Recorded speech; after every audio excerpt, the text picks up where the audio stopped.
And if all sorts of stuff. Yeah, this is it. Right. So, good evening, and I'll try to make my comments very brief. Please, my name is Kathy Schlenk-Riles, and I am the director of the Asian and Asian American Studies Institute at the University of Connecticut. Go team! Yay, AAASI! And on behalf of the Institute, it is my honor to welcome you to this year's Ahimsa Symposium, titled Indian Nationalism and Global Fascism. And I apologize for the typo that appeared on the flyer. That is absolutely my fault. I apologize. What did it say? India, as opposed to India. Indian nationalism, that's okay. Okay. But I didn't want you to see it afterwards. Indian? Yeah, what's it say? Made possible through the generous support of our community partners in the Janes Center of Greater Hartford, this annual lecture consistently pushes us to rethink, re-envision, and reimagine spaces for India and Indian studies. And I'm thankfully joined by my cohort and my colleague in crime, Professor Betty Hansen, who's the director of the India Studies program, who has also helped co-sponsor this event. And I want to personally thank Dr. Fakir Jain and the Jain Center of Greater Hartford for their continued support and their expansive vision. So I know that our speaker may not need much of an introduction, but I'm going to do so anyway. Vijay Prashad is an Indian historian and journalist. He is also professor of international studies at Trinity College, where he currently holds the George and Martha Kellner Chair in South Asian History. Professor Prashad is the author of 15 books, 2 of them picked by the Village Voices Books of the Year, as well as 9 edited volumes.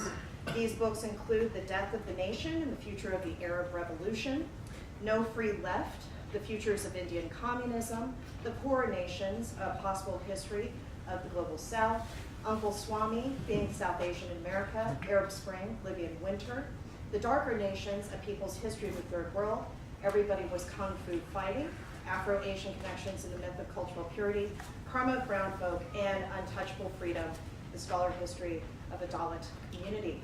His edited works are likewise capacious. These include Land of Blue Helmets, The United Nations and the Arab World, Communist Histories, Volume 1, Letters to Palestine, Writers Respond to War and Occupation, Dispatches from the Arab Revolt, Dispatches from Pakistan, and Dispatches from Latin America. While Professor Prashad's oeuvre is incontrovertibly impressive, I want to close with a more personal note. In fact, I've never shared this with Professor Prashad, but I remember we met at a Stop and Shop in Northampton. And I was with my friend Anita Manor, and he gave the best piece of advice to anybody pursuing an academic career, which is just publish your first tenure book and then do whatever you want after that. I think that that will come through. It is all too rare that we encounter actual human beings. Please come in.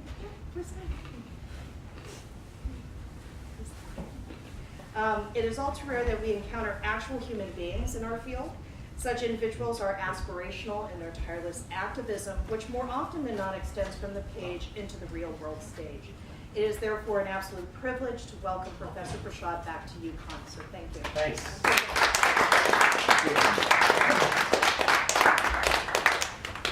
So, let me apologize. First, thanks a lot, Kathy. Thanks for you keep inviting me to come to UConn. It's great. Thank you. Really appreciate it. I'm sorry, I'm going to read this text out for you. I'm writing you see, maybe this will become clear, but I got interested in this subject because it appeared, at least in India, that we were slipping into some sort of fascistic dispensation in the last period. And I was interested in this emergence, perhaps, of Indian foreign policy in the 1930s around solidarity with other movements. And I think it will become clear why I'm interested in this project. But this project is really about the formation of Indian foreign policy in the anti-colonial struggle. We think of foreign policy as something that happens after you won independence and you set up the Ministry of External Affairs and so on. But this is maybe where the foreign policy begins. And given that India's foreign policy now is so different than this story, these lineages, I wanted to return to this origin of Indian foreign policy and see where it gets us. So, you know, you're coming with me for a little journey. So, let's go. In 1950, Aimé Césaire, one of the clearest voices of the 20th century, looked back at the long history of colonialism that was coming to an end. He wanted to judge colonialism from the ashes of Nazism, an ideology that surprised the innocent in Europe, but which had been fostered slowly in Europe's colonial experience. After all, the instruments of Nazism, racial superiority, as well as brutal genocidal violence, had been cultivated in the colonial worlds of Africa, Asia, and Latin America. Césaire, the effervescent poet and communist, had no problem with the encounter between cultures. The entanglement of Europe's culture with that of Africa and Asia had forged the best of human history across the Mediterranean Sea. But colonialism was not cultural contact, it was brutality. And this is what Césaire wrote. Between colonization and civilization, there is an infinite distance.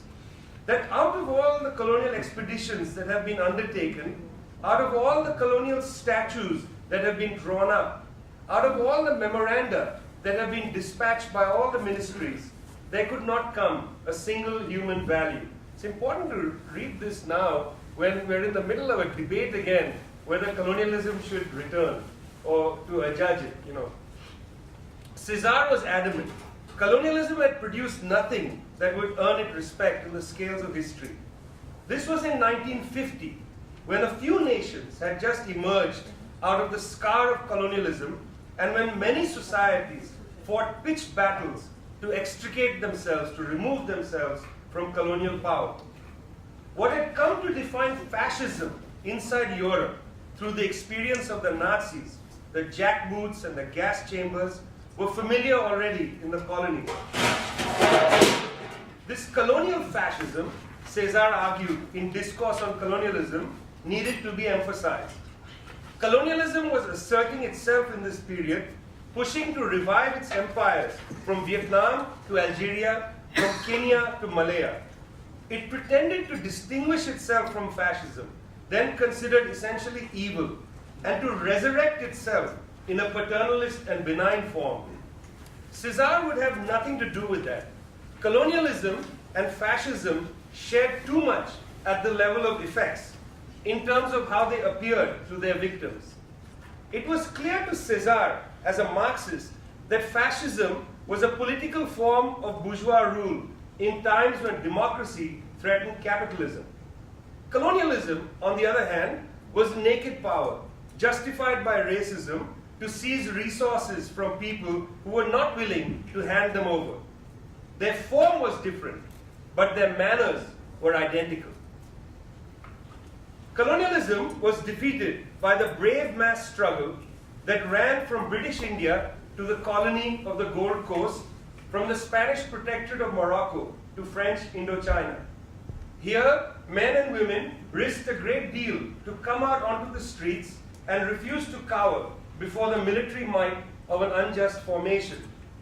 The struggles were complex, using strategies and tactics that differed even within one context, running the gamut from armed insurrection to non-violent non-cooperation.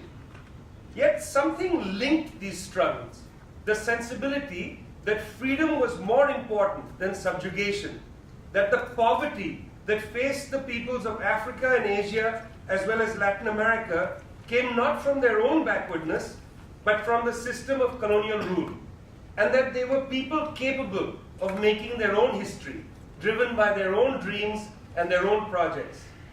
The sense of a combined struggle manifests itself in Brussels in the winter of 1927 at the League Against Imperialism meeting.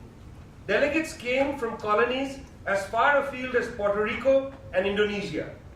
The delegates, many influenced by Marxism, the experience of the USSR, and of their own deepened struggle against imperialism, no longer had merely a sentiment of resentment against foreign rule.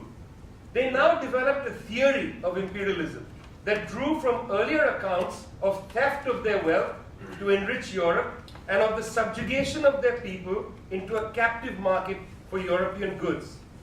At the Brussels meeting, Jawaharlal Nehru, a leader of the Indian movement, said, "It does not require statistics, facts or figures to convince you that India in the course of the last few generations had terribly deteriorated and is in such a bad way that if something drastic is not done to stop this process, India may even cease to exist as a nation." These were not idle words. Famine had racked India in the Victorian era, killing perhaps 10 million people, if not more. This was the spur of the nationalist movement and is often not acknowledged to be such. There is a literature on the famine and then there's a literature on the national movement. But the national movement was, I think, pushed along by this massive epidemic of series of famines and the callousness of British rule in a reaction to the famines. By 1927, the national movement, led into the masses by Gandhi and the left, had developed a new energy in the country.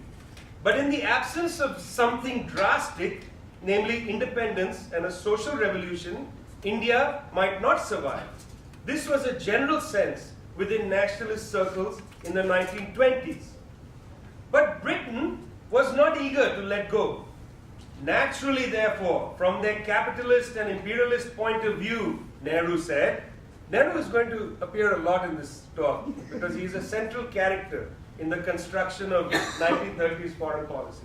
Naturally, therefore, imagine a world leader speaking like this today. Naturally, therefore, from their capitalist and imperialist point of view, Nehru said, they wanted to do everything in their power to hold on to India. Imperialism was not eager to let its colonies go. It used the most hideous violence to hold on. Violence such as the massacre at Jallianwala Bagh in Amritsar on April 13, 1919, when 1,000 unarmed men, women and children were killed by British-led troops. By 1927, the disparate anti-colonial movements had developed a common approach toward imperialism and toward each other.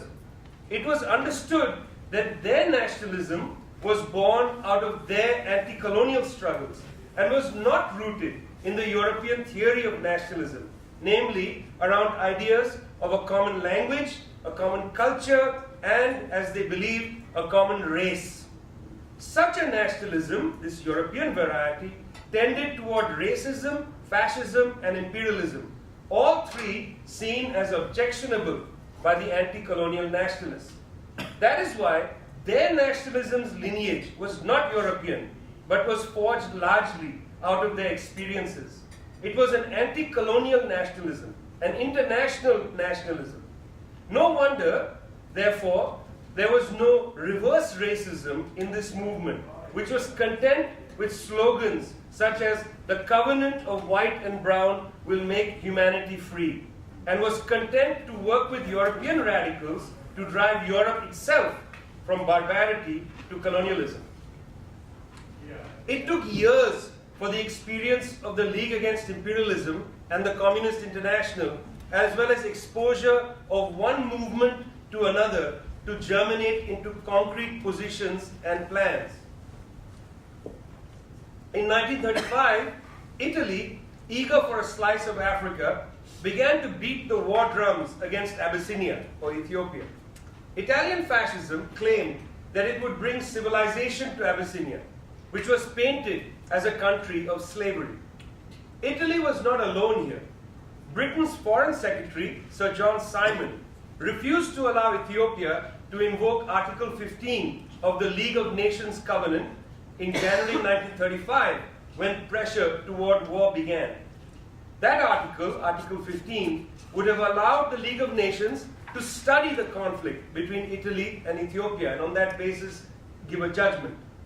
In April, both Britain and France gave Mussolini, who's flying the plane, in April both Britain and France gave Mussolini the green light for this invasion. Neither would they shut the Suez Canal to his ships, nor would they deny Italy fuel. Britain sold arms to Italy, but enforced an arms embargo against Ethiopia. Italian aircraft which used chemical weapons on the Ethiopians, were flying from Royal Air Force bases in British Somaliland. It was clear that this was naked colonialism, with the old colonial powers in cahoots with the fascist powers. On June 30th, 1936, Ethiopia's Emperor Haile Selassie went before the very deaf League of Nations. He said that the Italians had used their weaponry not only against his soldiers, but mainly against civilians. The Italians fired mustard gas, the never-ending rain of death, as Haile Selassie called it, with the intention, and this is Haile Selassie, with the intention of destroying all living things, with the intention of thereby ensuring the destruction of waterways and pastures, the Italian commanders had their airplanes circle ceaselessly back and forth. This was their foremost method of warfare. This horrifying tactic was successful. Humans and animals were destroyed. All those touched by the rain of death fled, screaming in pain. All those who drank the poisoned water and ate the contaminated food succumbed to unbearable torture. Such descriptions would not have startled the Indian listener. The Royal Air Force had bombed Burma in 1932 and then bombed the northeast of India with exceptional ferocity. Colonel Arthur Osborne of the Indian Medical Service said of an experience he had in 1935, "When our troops entered a bombed village, the pariah dogs are already at work, eating the corpses of the babies and old women who had been killed. Many suffer from ghastly wounds, especially some of the younger children, who are all covered with flies and crying for water." It was clear to Indian nationalists that the Italian aggression was of course an early example of European fascism, but it was also plainly in line with colonial brutality. The Bombay Chronicle, where this cartoon appeared in 1936, the Bombay Chronicle, which was a nationalist paper published in Bombay, in mid-August of 1935, attacked the idea of fascist paternalism. What moral compass was there, wrote the editor, for the idea that people of white nationalities must feel justified to attack and destroy the national rights and liberties of colored and Oriental peoples? The editor of the Bombay Chronicle wrote plaintively that India could not do anything by way of substantial help to Abyssinia. The Congress Socialist Party organized a Solidarity Day on September 1st, 1935, and the next year in Calcutta, the Association Against the Italo-Abyssinian War was set up. The next year, under pressure from these initiatives and from the Congress's own drift leftward, the Working Committee of the Congress took a strong stand against the war.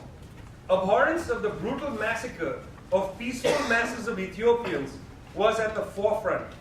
These were victims of fascist aggression which had to be defeated. Not just the fascism of Italy, but also of the British. Solidarity with the African brethren in distress, as the Congress put it, led to Indian National Congress meetings to condemn the war across British India in May 1936. The Indian Red Cross Society sent money and medical supplies to the Abyssinian Red Cross. But as a colony, the Indians felt paralyzed, unable to do more than denounce European aggression and send modest amount of aid to the Ethiopians. In 1936, peasants and workers revolted in Palestine against British rule, the sale of land to Jewish settlers, and the Zuama of Palestine, the big landowners and elites. It was a major uprising that lasted for over 3 years, before being crushed by the British. Palestinians looked to India for inspiration. As one poet wrote, "If only one of our leaders would fast like Gandhi." You know, I can't tell you how many times people outside India say this. If only somebody would go on a fast like Gandhi. But this is the best line I've ever found in the archives. If only one of our leaders would fast like Gandhi, perhaps his fast would do some good. There is no need for him to abstain from food. In Palestine, a leader would die without food. That's my favorite. Let him abstain from selling land and keep a plot in which to lay his bones. During the revolt in Palestine, the Indian National Congress carefully studied the events in West Asia. Sympathy with the Arabs was instinctive, since the Arabs were under British colonial rule and they were being forced to surrender their land to Jewish settlers. On October 31st, 1937, the Indian National Congress took a firm position against the reign of terror by British imperialists and Jewish terrorists, such as the Haganah, and offered the solidarity of Indians to the Palestinians in their struggle for national freedom. It's a very clear statement. The calculation for this position was made the next year by Gandhi. Gandhi was actually a very important figure in coming up with this position on Palestine. My sympathies are with the Jews, he wrote on November 26, 1938. But my sympathy does not bind me to the requirements of justice. My sympathy does not bind me to the requirements of justice. For Gandhi, Palestine belongs to the Arabs. And surely it would be a crime against humanity to reduce the proud Arabs so that Palestine can be restored to the Jews partly or wholly as their national home. Here are the main concepts at work once more: imperialism, anti-colonial nationalism, and anti-racism. There was no anti-Semitism at work here. None of the ideas that would lead to the Holocaust. They would find their home in the sewers of the Hindu right, the form of nationalism that did mimic European nationalism's narrowness and produce people like RSS leader M.S. Golwalkar, who wrote in 1939, around the time of the Palestinian revolt of 36 to 39, he wrote how Hitler's Germany, rightly to his mind, was purging the country of Semitic races, the Jews. National pride at its highest has been manifest here. Germany has shown how well nigh impossible it is for races and cultures having differences going to the root to be assimilated into one united whole, a good lesson for us in Hindustan to learn and profit by.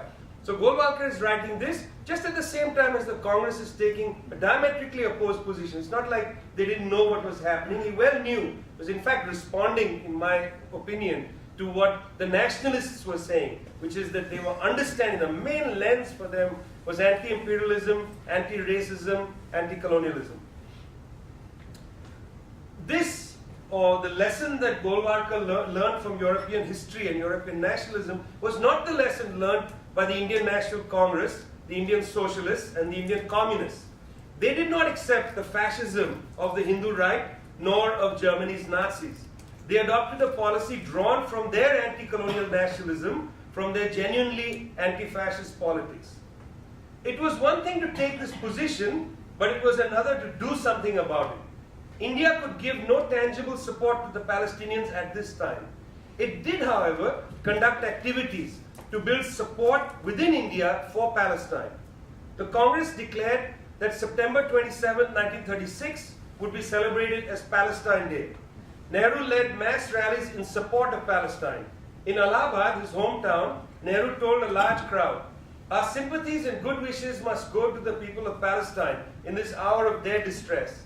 The crushing of their movement is a blow to our national struggle as well as to theirs.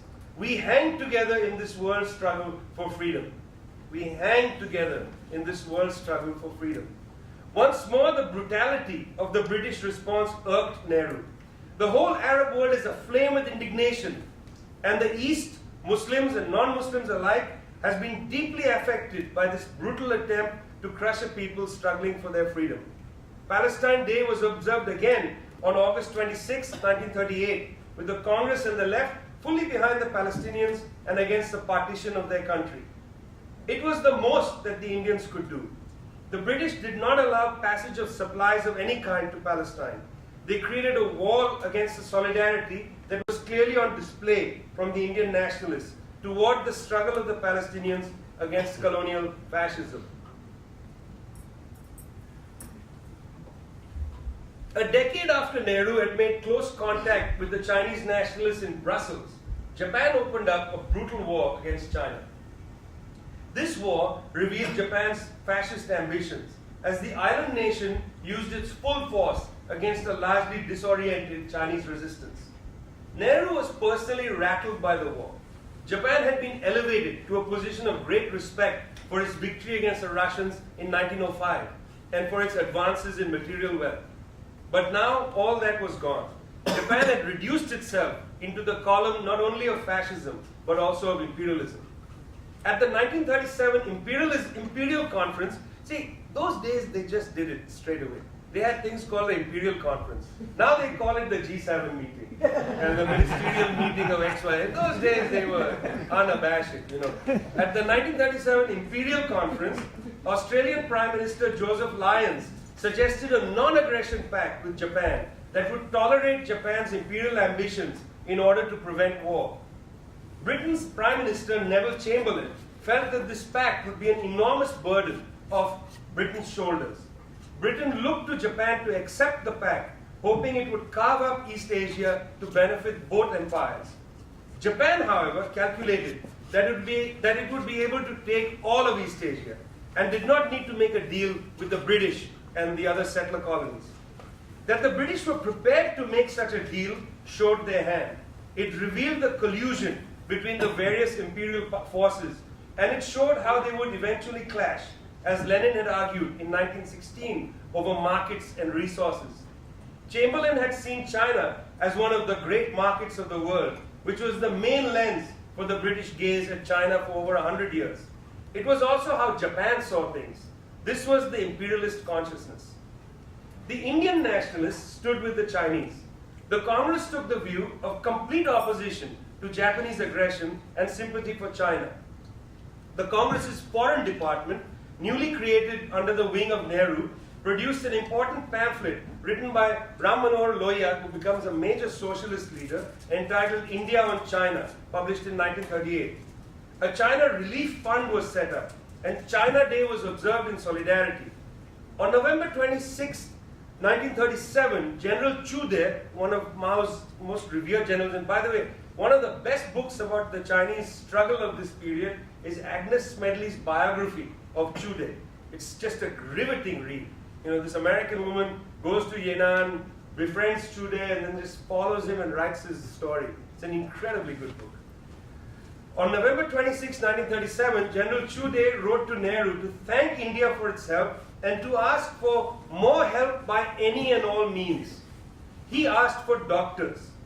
By May 1938, a medical team went to China, led by Dr. Madan Mohan Atal, along with Dr. Cholkar, Dr. Dwarkanath Kotnis, Basu, and Dibesh Mukherjee. The team lived in Yan'an, where Mao had built his base. They practiced through mobile clinics, treating wounded Chinese soldiers and civilians. Dr. Kotnis became part of Mao's 8th Route Army. He would eventually join the Communist Party, marry a Chinese woman, have a son, and then die very young in 1942. Mao said of Dr. Kotnis, "The army has lost a helping hand. The nation has lost a friend. Let us always bear in mind his internationalist spirit." Tangible assistance was now possible through the ambulance service and the doctors, but even this was seen as insufficient. Nehru wanted to do more. He visited China from August 23rd to September 5th, 1939. He went, as he put it, because China is the symbol of magnificent courage in the struggle for freedom, of a determination which has survived untold misery and unparalleled disaster of unity before a common foe. Nehru wanted to visit the Indian medical team, but he could not. Nor could he take advantage of Mao's invitation to visit Yan'an. Now, I'm going to write a short story. I've started drafting it about the fantasy meeting of Nehru and Mao in Yan'an. I mean, imagine if they had met in Yan'an in 1939. Imagine, Nehru was such an easily influenced person. Imagine what might have happened. He did, however, get very briefly to visit Dr. Dibesh Mukherjee in Chungking. Indian solidarity with China would continue through the war against Japan, with delegations moving between the countries to cement ties and to deepen relationships. It was less the historical ties between these two Asian powers that drew them together, and more their common antipathy towards imperialism and fascism. This is what united their internationalist nationalisms. In 1936, a left-wing coalition government won the elections in Spain. It came with a broad agenda to lift Spain out of monarchical depression into the modern era, where workers and peasants could govern their societies. By the way, Spain, as you know, is continuing to try to get out of monarchical depression. Again, the monarch has decreed that The Catalan question cannot be raised. I mean, this is like a perpetual problem. It's a good reason not to have a king. I mean, part of the bloc is the monarchy. They have these fantasies. If you go to Spain, you must visit Franco's grave. Don't go to all the Republican sites. Go and visit Franco's grave. Then you see fascism alive and well. You see how enormous the whole valley is basically given over to a memorial for Franco. And there are celebrations where they sing the fascist songs. Viva España. Na, na, na, na, na, na. It's amazing. The British writer Arthur Bryant returned from a visit to Spain and told his friend, Prime Minister Stanley Baldwin, what he feared. The revolution is beginning, Bryant said to Baldwin. On the walls he saw the symbols of the hammer and sickle, and in the streets the undisguised signs of bitter class hatred fomented by unceasing agitation by Soviet agents among a poor and cruelly misled peasant and working class population. Baldwin's secretary to the cabinet, Sir Maurice Hankey, worried as well. With France and Spain menaced by Bolshevism, he said, it is not inconceivable that before long it may pass us to throw in our lot with Germany and Italy. Let me read this again. This is a British cabinet secretary writing in 1936. With France and Spain menaced by Bolshevism, it is not inconceivable that before long it may pass us to throw in our lot with fascist Germany and Italy. There was only a thin line that divided British imperialism from German and Italian fascism. A line so thin that it was not apparent to Bryant, Baldwin, and Hankey. It was clear to these men that fascism would be a bulwark against communism. They were willing, even eager, to join with the fascists in their own united front against communism.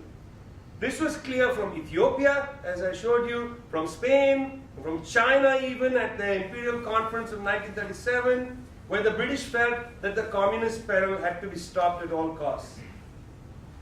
The fascist-backed forces of General Franco traveled across the Mediterranean Sea from Morocco to begin the Spanish Civil War, a brutal conflict that took many lives and devastated Spain. Franco was armed and assisted by the Germans and the Italians, as well as by Britain, which maintained an embargo of arms to the Republican forces that had been backed by the Soviet Union. See how similar this is? The British had an embargo against Ethiopia as well, and allowed the Italians to use Somaliland to bomb thing. You know, it's the same story. Britain colluded with all these fascist adventures from Spain out to China. China less, but certainly Ethiopia. Nehru told the Congress session in December 1936, in Spain today, our battles are being fought, and we watch this struggle not merely with the sympathy of friendly outsiders, but with the painful anxieties of those who are themselves involved in it.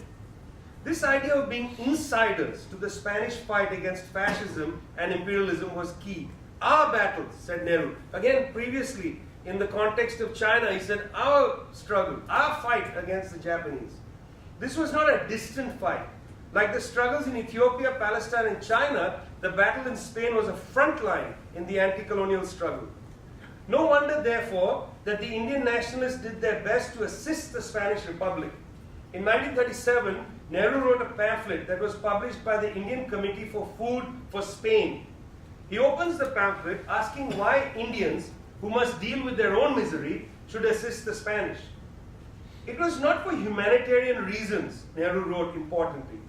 We seek it in order to throw our weight, such as it is, on the right side in a vital conflict which is of tremendous significance to us and the world.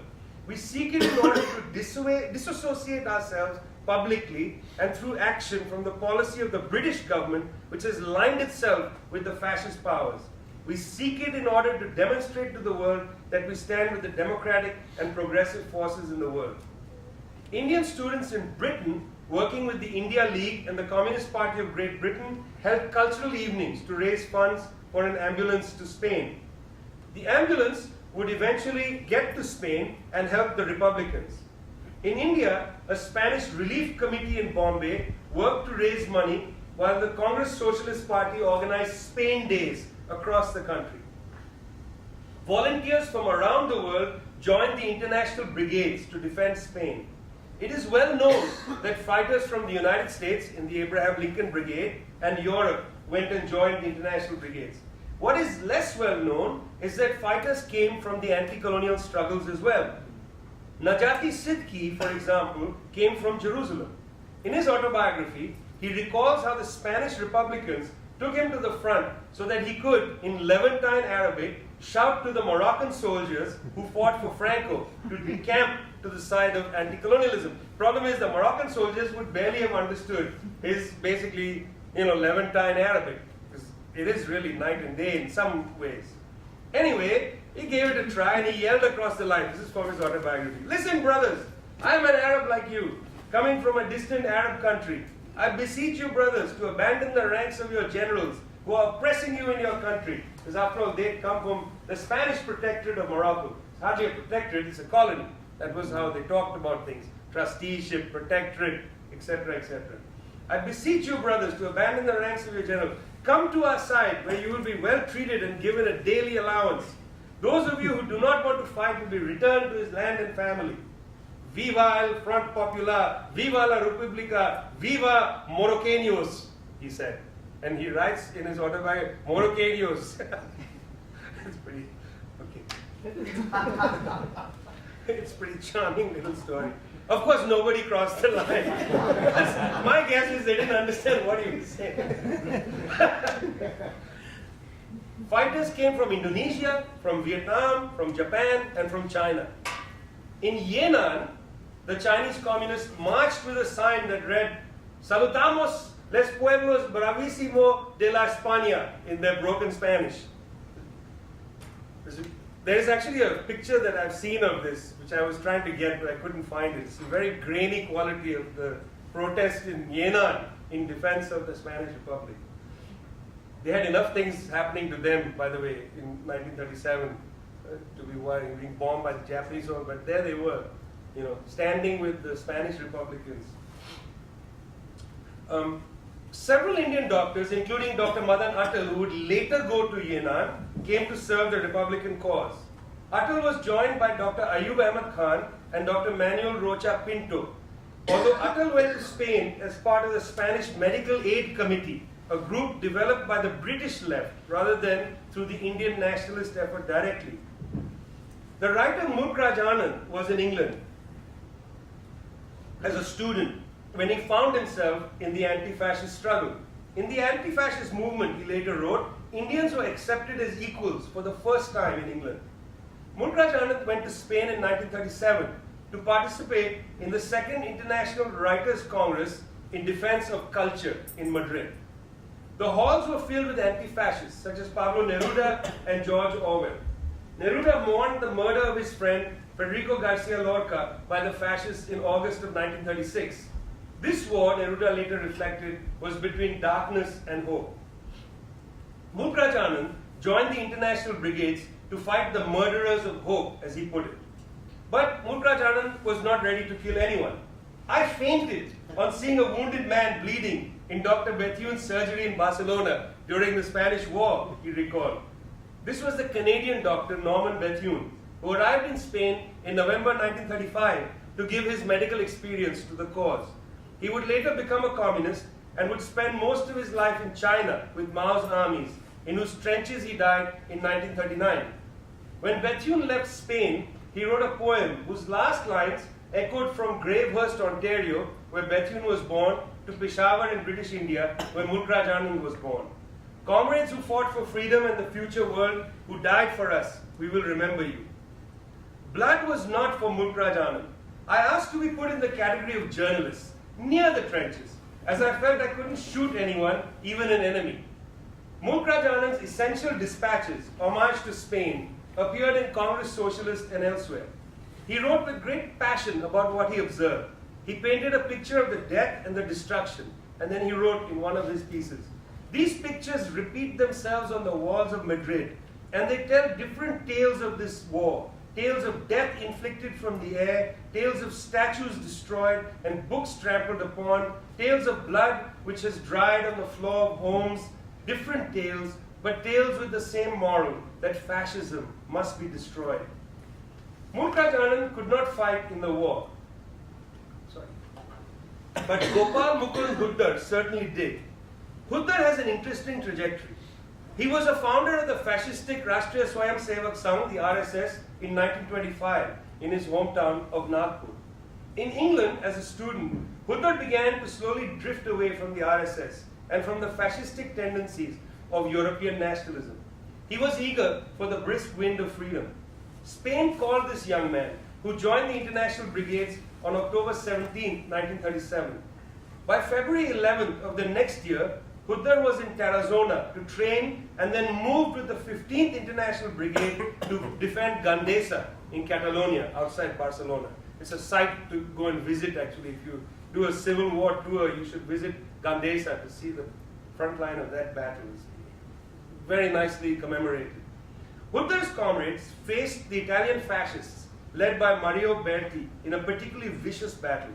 Berti, who was the chief of staff of the Italian army during the early part of World War II, would be exonerated later by the Allies for his role in the fascist war.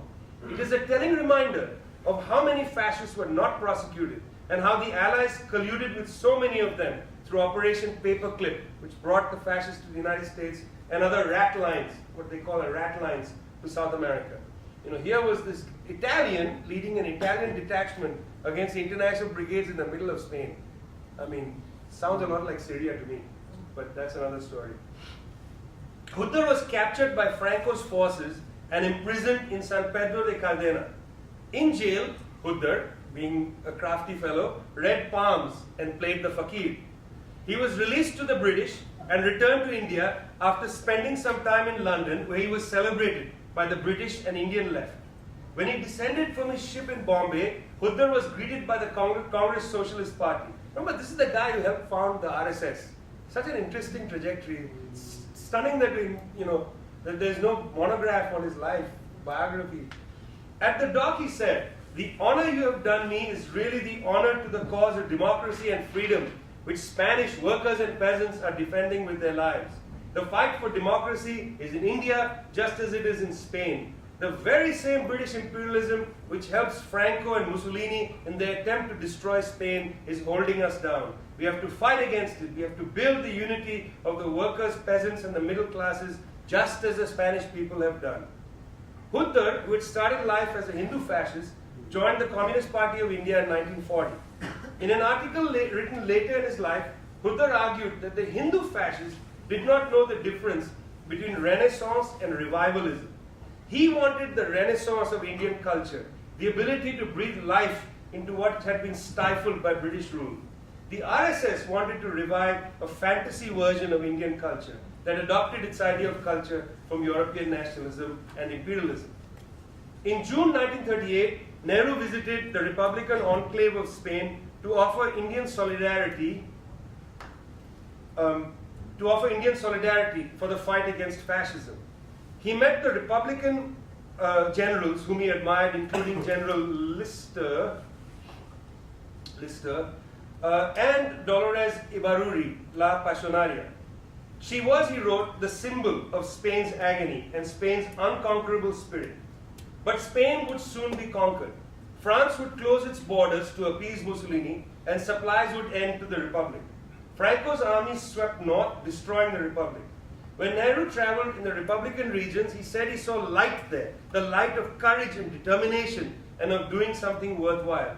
That light would go out in the eyes of the Spanish people. The behavior of England and France, Nehru noted, was the parent of Munich, a reference to the Munich conference where the British gave the Nazis Czechoslovakia. This Munich agreement essentially allowed Nazi Germany to take over continental Europe. Such was the collision between the various forms of imperialism. On July 19, 1936, La Pasionaria gave a fiery speech in Madrid where she said, "No pasarán, they shall not pass." This was the slogan of not only the Spanish Republicans, but it became the slogan of anti-fascists everywhere. it appealed as well to anti-colonial struggles. On March 28, 1939, when Franco took Madrid, he said, "Hemos pasado," we have passed. It was the end of the Spanish Republic. As Nehru noted, the ambassador of Britain's government goes to pay tribute to Franco and to greet his parade of victory. That alliance seemed firm. It was against humanity.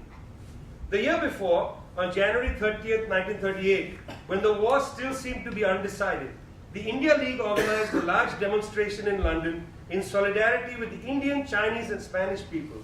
1,200 people marched down the streets of London carrying flags of the republics of Spain, Ireland, and of the Indian National Congress. Their resolution was expansive, seeing the fight against imperialism in India, Burma, Ceylon, in Africa, and the rest of the colonial empire as part of our common struggle for democracy and against fascism and war. It was this broad anti-colonial and anti-fascist spirit that drove the agenda of what would become the spirit of international nationalism.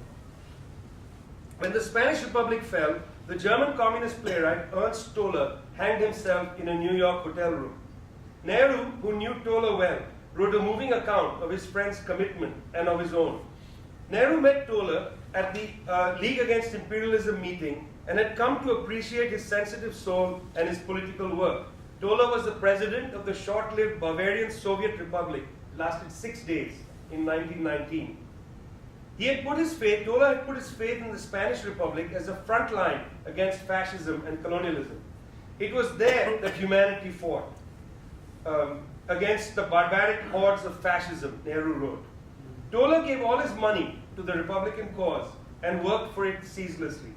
He was a Jew, Nehru wrote. Yet this Jew was such that later he wrote to me that he entirely agreed with what I had written in favor of the Arabs in Palestine.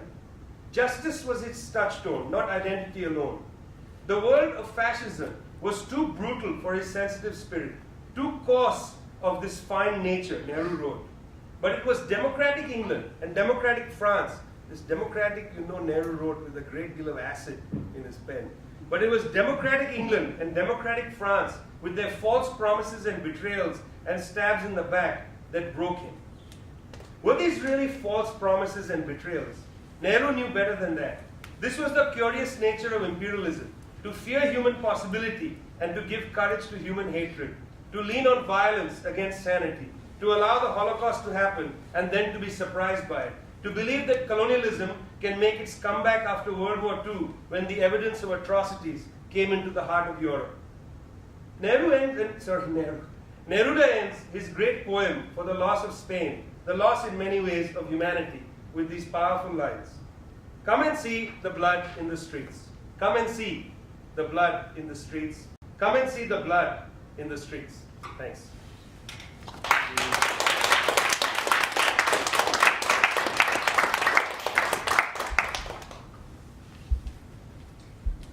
So we have time for questions, and Vijay, are you comfortable? Yeah, please, just go ahead. Yeah, I mean, this is, it's a fun little side project I'm doing. I'd love to have conversation around it.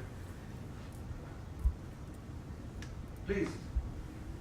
Thank you. This is very interesting. And are you going to have it written and available to share soon? No, I was thinking what would be nice, I'm going to make a little book about it with pictures of, because the pictures I think help the story here. Like there are pictures of, Balaji Huddar when he's a young man with this hat where he looks like Veer Savarkar, and then he goes and becomes. Yeah, because it is, I study on the anti-colonialism, fascism, and so on, but this is the part that is really new to me, so I learned a lot. Thank you, and please write your book so we can read it. I have a question about the Gurkhas during this period, and they were mobilized by the colonial power against another colonial powers. So how does it fit? This is a very important, and there's a long, big literature on the Indians in the British Empire service. So this goes back actually to the uprising in 1956, 57, 58. there was a major uprising. The British government didn't control India until after this uprising. It was basically a private trading company which had its army. So this major uprising breaks out. Some of it revivalist, restorative, restoring. Others peasant uprisings, all kinds of things. The British could not bring sufficient troops to put the uprising down. So they leaned on some of their monarchical allies. And two crucial allies are there to be on the table, as it were. One is the Maharaja of what now is Nepal. And you see, a promise was made to them. I mean, if you, Kathmandu has many casinos. And if you go to the Kathmandu casino and have you played Prakash, yeah, okay. Come on, you got to play a little blackjack or something once in a way. Anyway, they exist, okay? I'm not, okay, fine. I'm not a moral person, okay? I'm kind of a wretched person, actually. Next time I'll go with you. Yeah, okay. I'm not a really good person. Anyway, so, if you win, somebody might say to you, that's a Lucknow loot. It's a phrase that gets thrown around, Lucknow loot. So that phrase comes from 1857, when the British basically told the Nepali Maharaja, send your boys over, crush these bloody peasants, and you can loot. And they looted. The second major ally was they turned to the Pulkiya states. These were the Sikh rulers in the Doaba region and said, join us. And several of them did. So the British, it's very interesting, when the British colonial state is constructed, they recruit militarily from the Pulkiya states and from Nepal. That's the core of the British Indian Army. And then eventually they turn to the Madras sappers and other sections. But really the core is this, Punjab and the western Nepal, the Gurkha land area. And so that is a very old history. And those families became entirely reliant on having children go and join the military. So they were not joining the military ideologically.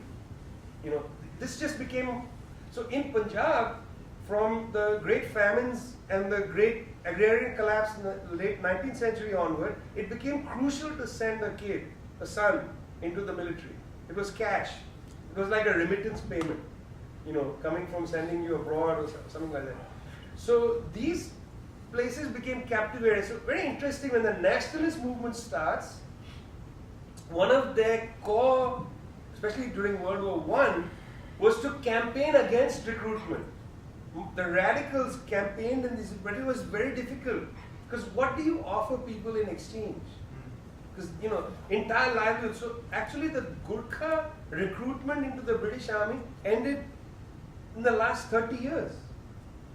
They started slowing it down and now it's basically ended. It was huge economic problem. And I remember talking to somebody who said, well, you can now understand the Maoist insurgency in Western.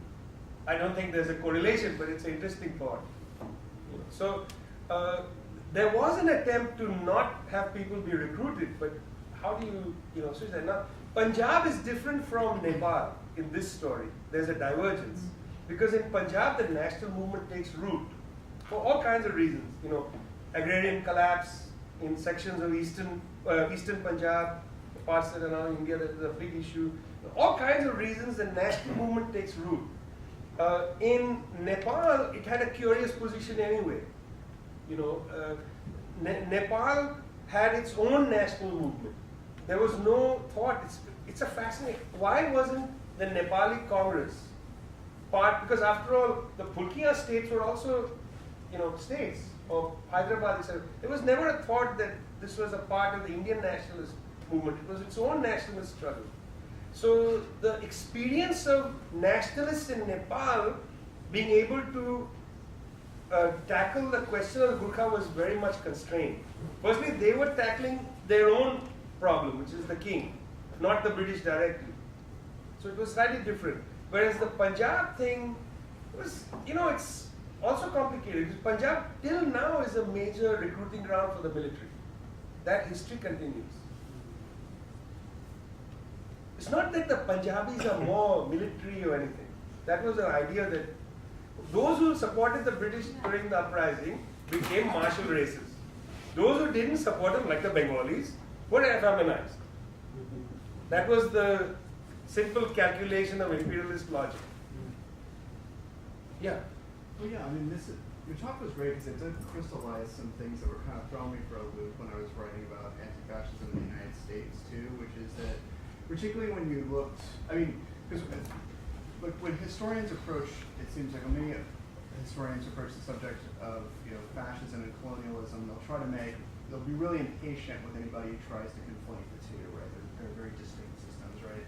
But from the lived experience of the left that was coming out of the 30s, 40s, even beyond, I think what you kind of crystallize is because of not only the collusion between imperial powers and fascist powers, but also the fact, as you said, the effects felt very similar of these two systems, that it seems somehow an academic distinction in the war since the war to try to distinguish these two things of fascism and colonialism kind of too rigidly, right?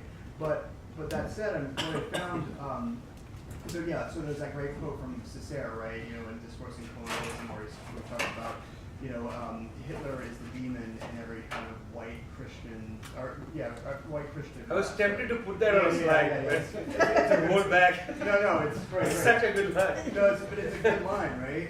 But that's the thing. And so I was wondering if you saw this in the archive. The closest thing I saw of activists making a distinction, right, on the left, anti-fascists, between colonialism and fascism was amongst African-American anti-fascists, that there was this kind of line that kind of kept popping up from Robeson to Langston Hughes, even to Robert Williams after the war, the Panthers, that the closest thing you can make a distinction between those two things is that one relies on this kind of idea of liberal democracy, and it sets up this kind of world, this distinction between citizens with democratic rights and then kind of the racial abject others. Whereas what fascism does is it throws open the circle of rightlessness to everybody while tightening the screws down on the people who were formerly marginalized before, so they're even worse, right? And you see this like in Panther, but I'm wondering if you saw this in that kind of line or that kind of distinction operating anywhere else in the archives that you were looking at. So it's a very important conversation, and it'll be impossible to. This is a long conversation, but let me come at it from another archive, which I'm very interested in, which will be inserted in here eventually. I didn't want to put it here because maybe it would get too much into communist history. It's a different realm. Although this is where the African American experience is very instructive, because it was through the experience of African American communists that you'll get this anti-fascist communist. Robin's essay is very good. This ain't Ethiopia, but it'll do. On Spain. The other conversation that's taking place simultaneously is in the Comintern. And in 1935, Dimitrov gives his very famous lecture in the Comintern where he sets up, what is this fascism that we have to tackle. At the same time, Palmiro Togliatti, who becomes the leader of the Italian communists, is teaching in the schools in Moscow about fascism. And his lectures on fascism are just going to be reprinted. Those are actually very good lectures there. I think 11 lectures he gives, where he goes into this thing about, he's interested in Italy. He's talking to the Italian comrades. And he's talking about how fascism is not Mussolini. Fascism is what's happening to social life. It's fascinating how when Gramsci is discovered, everybody's like, wow, he's the outlier. All these people shared those ideas. It's not like Gramsci was this genius and then Togliatti, Dimitrov, these were Hart, Stalin, they all understood this, that that you have to tackle the cultural question, that it is swept into culture. What I found interesting is Togliatti, because again limited vision of the Italian experience, doesn't say what was the history of that culture. Like, why not then link it to Ethiopia and the previous war in 1896 against Ethiopia and Italian bombing of Libya in 1911, somehow he is not able to make that leap that Italian culture has become saturated with racism, disdain for the North African, etc. Similarly, Dimitrov it's an incredible assessment of fascism. You know, it's one of the best assessments of fascism. His lecture in 1935 to the Comintern, really clear and smart. But even he doesn't make that. And it's interesting that this is the Comintern which 10 years before is obsessed with the colonial question. But somehow this drops off, you know, and so I find if you go to the idea of culture, you know, why I'm interested in these Spain Day, China Day, Palestine Day, Abyssinia Day, Ethiopia Day. See, these nationalists wanted to hold meetings to bring into the culture the fact that our fight is not parochial.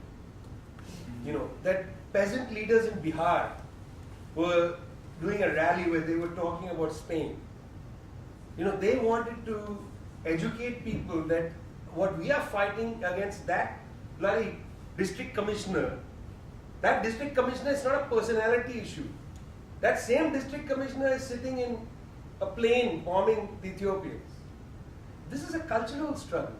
You're trying to lift people's cultural imagination in the same way as the fascists are narrowing it. So I found that interesting that, you know, what is the difference between fascism and imperialism? You know, it's not like Cesar doesn't understand. As I said, you know, he knows the technical distinction.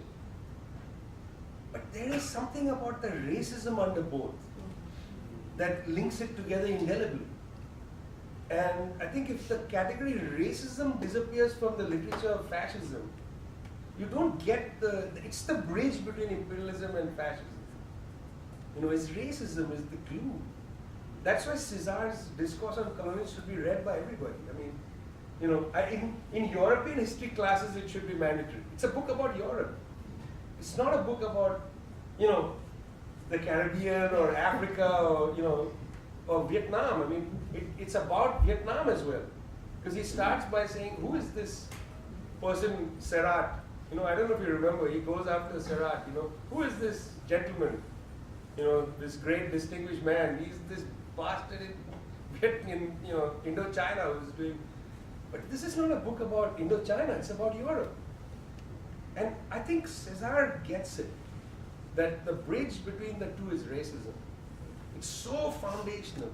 I mean, how can you have a concept fascism without underlying a racist society? Fascism cannot grow unless society is racist. It will find no tinder to burn. And that was the culture that these anti-colonial nationalists tried to foster, an anti-fascist culture. You know, that's the main thing.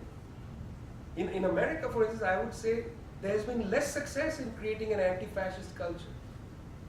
You know, because racism is so much part of the ethical standard, it's so allowed, that fascism is easy. You know, all these books, it can't happen here. I mean, there is nothing about racism in Sinclair Lewis's book. You know, I read the book recently like everybody. Where is racism, man? Lewis, you know, I mean, I know you're a radical, I grant it. It's a great book, but you've got to read it. Actually, better than that is Philip Dick, Man in the High Castle. Because he gets the racism. I mean, he's not a nice person, but he gets the problem. So yeah, I mean, it's a long conversation. We should actually have this conversation, Chris. You know, it's a great conversation. I would like it. Yeah. Yeah.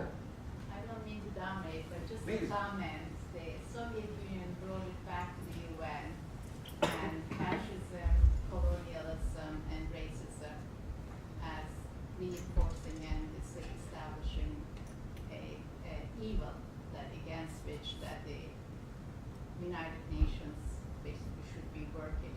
And as countries gain their independence, they also, the newly independent countries, as they join the UN, they kind of grab that. And through the 60s, it was mostly in the human rights debates and so on, would be there as three elements. I mean, it's actually quite interesting what's happening in current events, which is why current events are so historical. The main UN agency was UNESCO. You know, Claude Lévi-Strauss, for instance, left his high tower to write that terrific book for UNESCO again about racism. And of course now Israel and the United States have left UNESCO, whose charge essentially is anti-racism anti-fascism, anti-imperialist thinking. I mean, it's, of all the UN agencies, it has what I thought always was the most unifying human charge against hierarchy.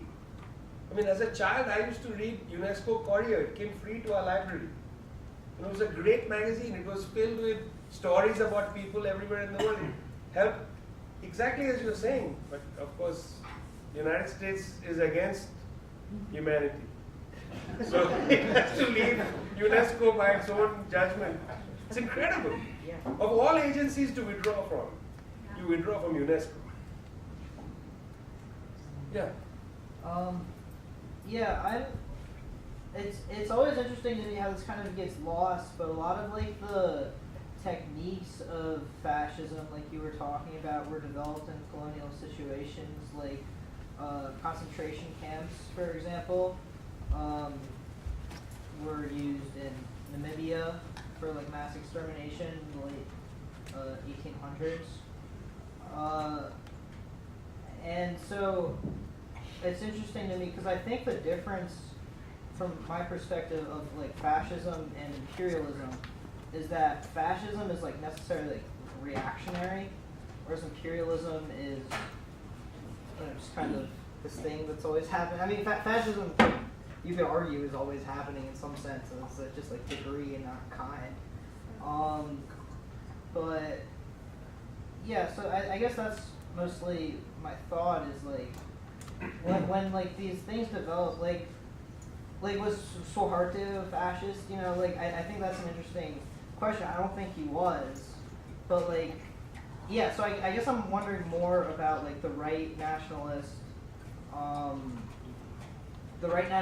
like politics of like colonized countries, where it's like maintain power and like how you would classify that.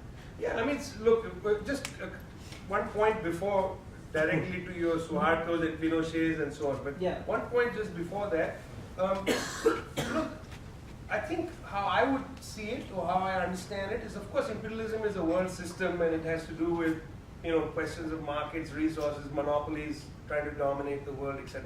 That's all true. But when in a colonial situation, when a colonial power is ruling, that the valence of colonial power is fascistic.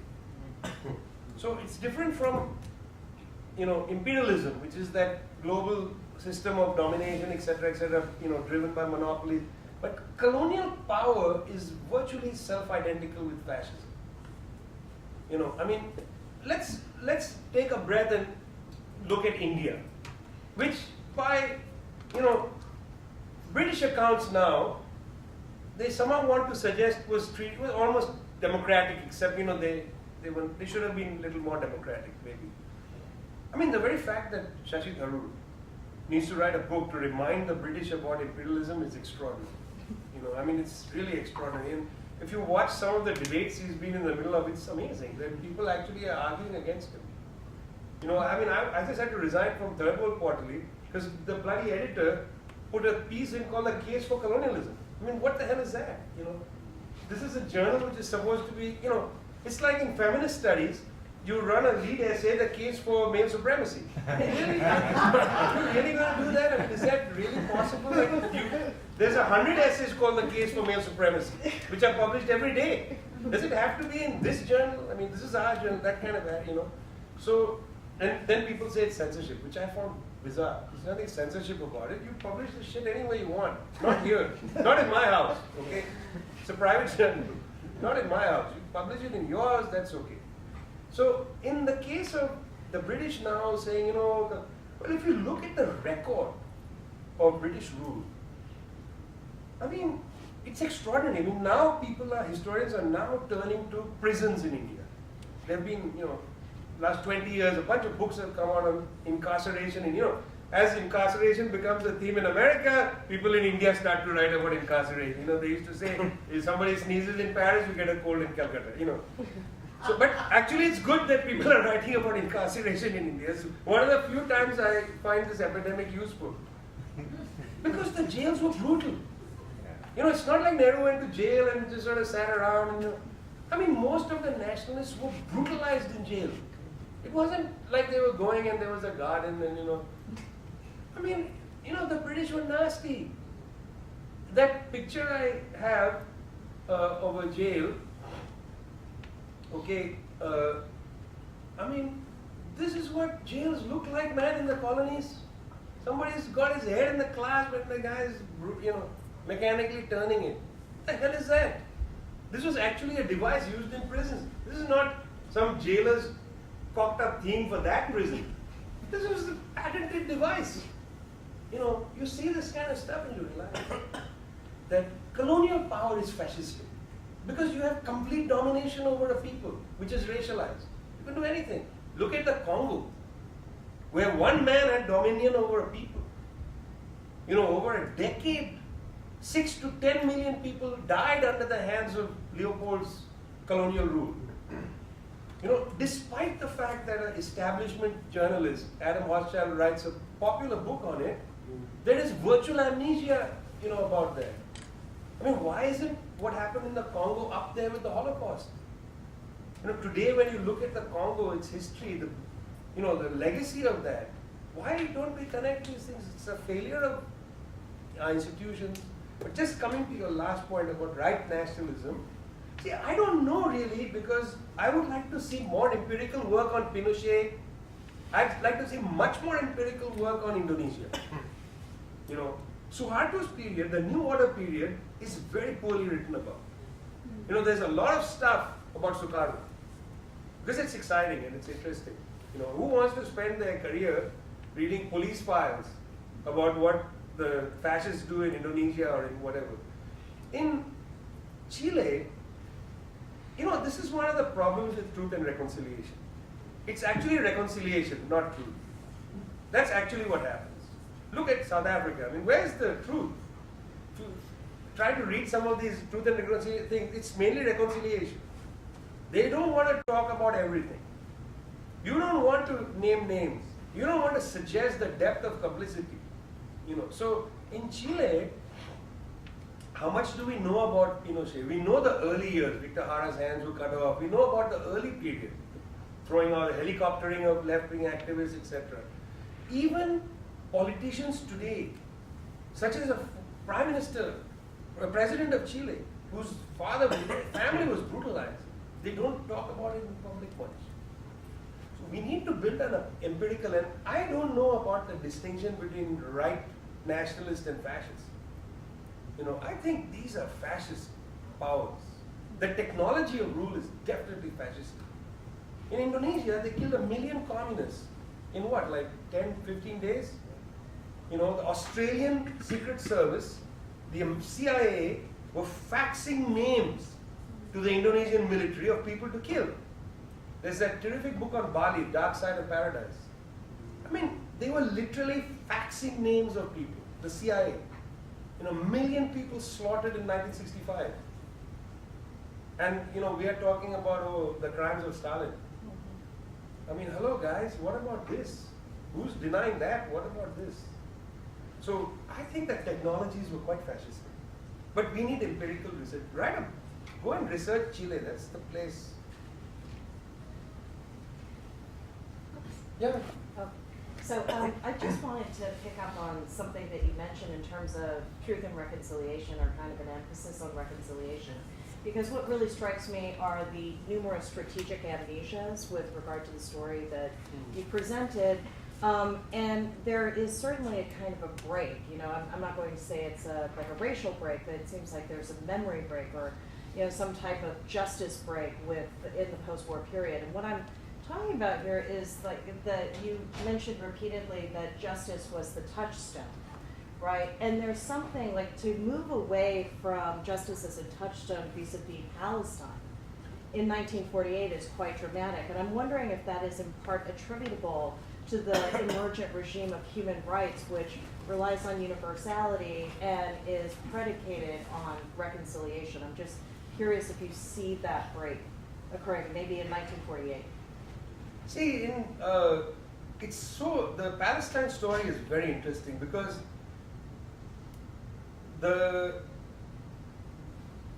I mean, it made no impact to these anti-colonial nationalists. All of them supported the Palestinians right until Oslo. You know, their unity with the Palestinian freedom struggle was not broken. In fact, the 1960 UN resolution on the right of to resist colonialism, you know, came in 1960. If you look at the discussion, it's my favorite UN resolution because it has my favorite line.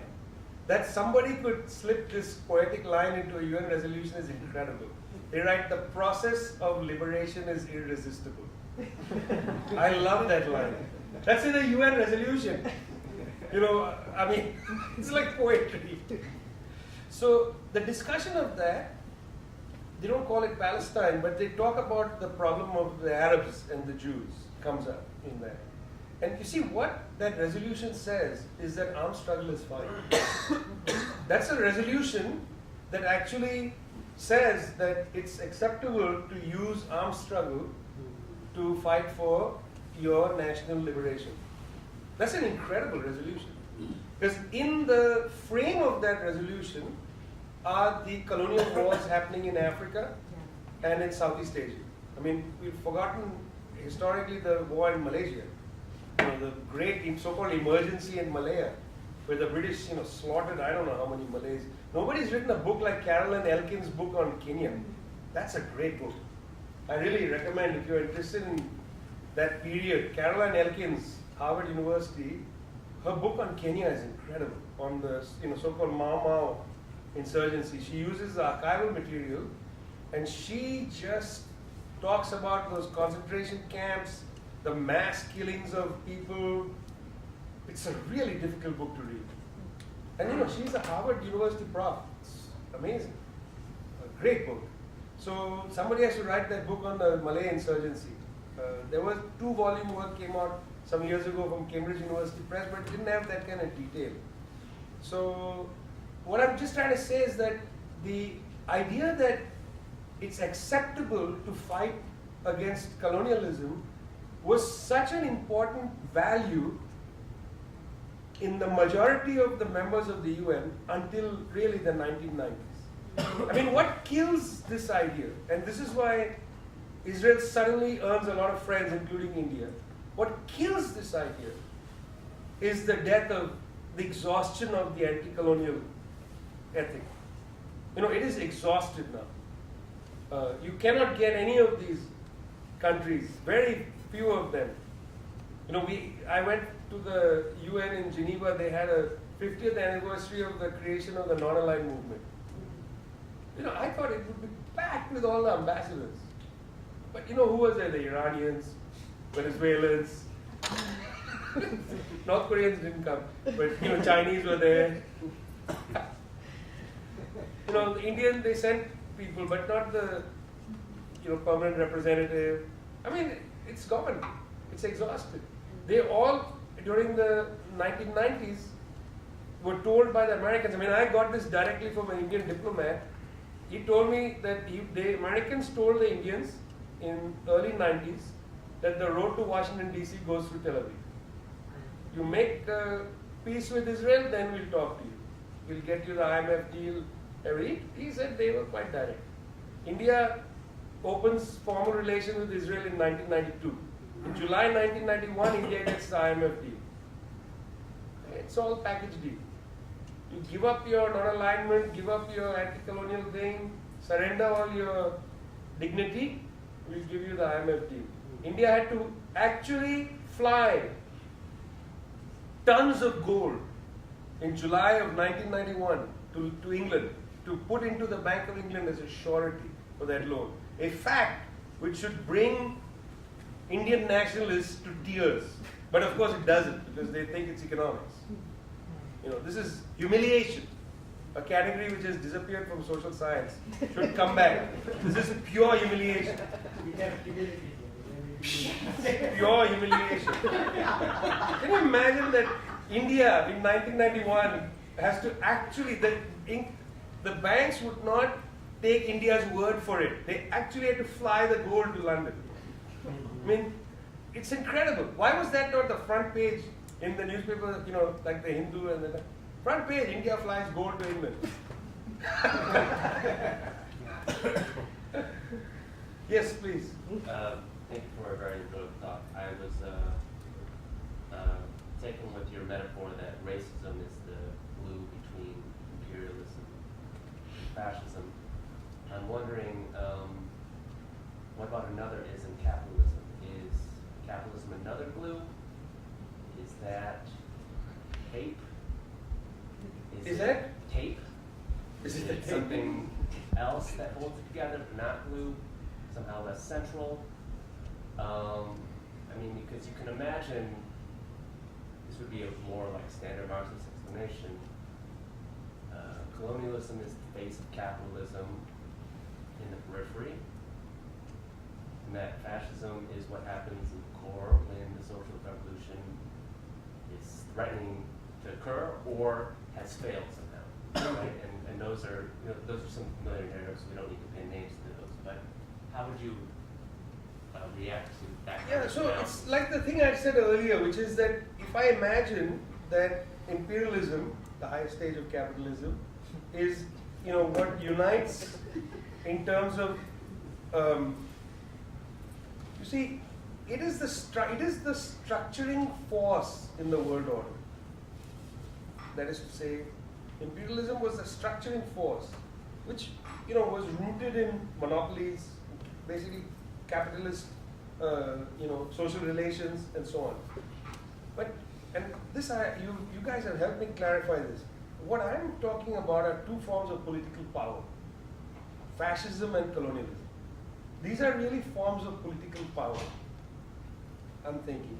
Underneath them is this political economy that is largely stable with its ups and downs, you know, so that when fascism ends in Europe, technically, or when colonialism ends, the bedrock remains the same. New forms of political power emerge. Then through the vast and important anti-colonial movement, you have this 60, 70-year period of respite for the colonies. You know, they become independent states, they start dirigist economic policies, they make a go at something. But by the late 80s, 90s, debt crisis, etc., all that is shut down. So now we return to different forms of political power, which are perhaps the fascisms of the periphery. I mean, you know, Duterte, Modi, Erdogan. I mean, let's not be too shy about it. But what about the very dear leader from Rwanda? You know, who wins with 90%? You know, he's the beneficiary of a certain kind of industry. And you know, let's go around the planet. We're going to see a new kind of peripheral fascism that develops in the realm of political power.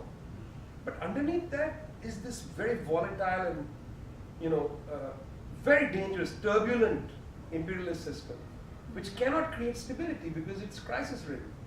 But on the surface emerges these forms of political power. And in this period, see, why I was interested in putting the story together was the immediate amnesia after World War II. Like after World War II, it was easy to say, well, fascism has been defeated, now let's go ahead and recolonize Vietnam. You know, I mean, the Vietnam War, or the French War on Vietnam, American War on Vietnam, was the complete, you know, attempt at saying that colonial power is benign, whereas fascism is bad. You know, that's how I begin, and that's actually what motivates me. But this is actually deeper and more interesting. So let me think about this one. Sorry, I'm thinking aloud. So yes, sir. Okay, and just so Jerry, Okay. this will be our last question. Okay, so we sorry, can- yeah. Oh, no problem. Yeah, So yeah, Jerry, something long. you'll take us home. Yeah. as it were. Just wanted to ask you about, first of all, I really appreciate your paper. I think very clear and lucid and helpful in thinking about overlaps, you know, distinctions that are necessary to understanding kind of complex issues. But I want to ask you about fascism or the potential for it in the United States. Because I think an argument could be made along the basis that you've made today, that we're looking at the current model of fascism represented by Trump and the alt-right, and some familiar language about the evils of cosmopolitanism versus nationalism and so forth. But I'm wondering that one trajectory or one stream that's been entirely missed is the Iraq War. Over 1 million Iraqis were killed by this country, and that has barely registered in American political culture, American moral culture. The significant moral damage that has done to the citizenry, that they could be part of that in the sense of which their government can destroy a country, and yet it has no moral significance what I'm getting at, that kind of coarsening of the moral spirit, that also creates the ground for fascism. I just wondered if you could talk a little bit about that, because I think, for example, we could look at the Vietnam War, and in some ways you could say that the anti-war movement saved this country from fascism. It saved this country from going down a disastrous path. I mean, they were talking at one point about using nuclear weapons in Vietnam, and it was only the anti-war movement that made that, and the resistance of the Vietnamese people that made that impossible. But there was nothing to stop them in Iraq. And I worry about that, because I think the American citizenry has been corrupted to the point where another Iraq could occur tomorrow in Iran, and what would stop them? So, you and I see the world in the exact same way, which is scary, because that means that there are at least two of us. All right, we're not alone. We're not insane. So, all those things that I say to myself when I'm sitting alone on the treadmill, they're not the rantings of, scare people on either side. Actually, I just want them to move away a little bit. But anyway, you see, this is exactly the point about society. There's an very important Indian political figure who, in fact, was one of the drafters of the Constitution, Dr. Ambedkar, who in the 1950s, just before he died, began to write a book called India and Communism. And we just published the bits of the manuscript that were left behind, but the book was never finished. The basic argument in the book is one with which I'm in complete sympathy. He argues that as long as Indian society is caste-ridden, you cannot have a communist revolution. That breaking social hierarchy is a necessary precondition for an egalitarian society. I mean, you're right about the anti-war movement saving America, but American society is saturated with hierarchy. I mean, the racists are only the more vulgar demonstration point of, I think, what is quite generally shared socially. I mean, let's forget about Iraq for a minute. I find it hard to forget about Iraq, but let's forget about it. This weekend there was a massive bomb in Somalia. In the end, I think maybe 500 people will be dead. There are hundreds of people ailing, trying to fight for their life. Now, tomorrow I'm publishing an essay, the theme is basically the International Division of Humanity, is the theme. Not International Division of Labor, but of humanity. And the basic point about the Somalia thing, because it's just bothering me a lot. I don't think that an American, let's say, it's a very poor term to use, but an American sees themselves in a Somali. The Somali is an alien to them. It's a different species being to them. They may even believe that the Somalis have a different understanding of life. They cherish their children, Somalis don't. There are so many of them after all.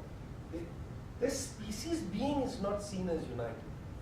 So I don't think it's about lack of information. I think it's a much more fundamental philosophical problem, that people just don't see themselves in other people. That's what you meant by the coarsening of the spirit, I think. Absolutely. Absolutely. That they're not seeing the thing. So let's take the example again of Somalia. You know, you ask people, have you seen Black Hawk Down? It's an interesting film because it's about Somalia. But people may not know it's about Somalia because they think it's about Black Hawk and that group of people. I watched it again just to be sure. There's nothing about Somalia there. Somalia is like the backdrop in a video game. You know, you're in a Middle Eastern city and you're got your gun ready, bang, bang. You know these games that are there. It's just a backdrop. Some woman walks in a hijab. If you kill her, you lose points. She may take a gun out. You don't know. We don't know where we are in these movies. 0 Dark 30, this, that, and the other. Culturally, there is no attempt to provide people with the apparatus to understand that actually Somalia is not so far away. And I don't mean it in universal humanities term. I mean, how did Somalia, a state of great promise after British colonialism ended, how did Somalia get here? Shouldn't that be the question that somebody asks? You know, what is it that produced Al-Shabaab? How is it that, as the great singer Kenan said after the piracy thing, he said, you ruin our fishing. You trawl a fish on our coast. Obviously we'll become pirates. We have no livelihood otherwise. You know, these are basic questions. If you have a shared humanity, you would ask the basic question. How is it that this happened? Why did this happen? Curiosity only follows humanity. You are not curious about people who you don't share. You know, what I mean by curiosity isn't like, oh, I'm curious about this flower. I mean the curiosity of how is it that human beings are in this turmoil? You know, what is going on? I mean, that is just absent. So in that sense, and you know, you'll know more about American fascism. I don't even want to read some of the stuff that's available because it's like torment, you know. But I know that this society has always been prepared for it. And you know, this goes back, and I gave you Ambedkar's thing, but you know, Marx had a line in Capital, which is really quite an excellent line and should be broadcast more. He said that the labor in white skin will never be liberated unless the labor in black skin is free. That's a line from Capital Volume 1. It's a great line. He's basically saying the same thing as Ambedkar. So if you don't tackle the social question of hierarchy, how can you presume to have a human society? Like, I actually accept the view that we don't have humanity. There is nothing called humanity that exists. There is nothing called humanitarian. Human beings don't exist. Human beings can only exist when those divides end. I mean, the fact that something like that can be produced 100 years ago demonstrates that we have no humanity. You know, what do we care about? I mean, have you visited the Civil Rights Museum in DC? Nobody has. It's the African American Museum. Yeah. The line is, you have to book. I'm dying to go and see how the brutality is depicted. Because you know, it's one thing to depict struggle, because struggle is redeeming. But struggle is only redeeming, by the way, for the oppressed. Struggle does not redeem the oppressor. The oppressor has to be redeemed by facing up to the brutality. You know, so I would like to have school children go through the Museum of Brutality. I'd like to have them see these devices. I'd like white school children to walk through the prison cells of slavery and experience brutality, not civil rights struggle. Because that's how you give your society an alibi. You hide behind Martin Luther King and you say, we are now redeemed. Martin Luther King redeems non-white, mainly black children. He does not redeem white children. They need to see the bullwhip. That's what they have to confront. And I don't think that's happening at all. I think it's the opposite. We are hiding, allowing King to give everybody a free pass and saying we're beyond it. But this society is not beyond it. And nor is Indian society. You know, caste violence, I mean, that's why I suggest to you, there is no right nationalism. Right nationalism smells like fascism to me, to quote Kurt Cobain.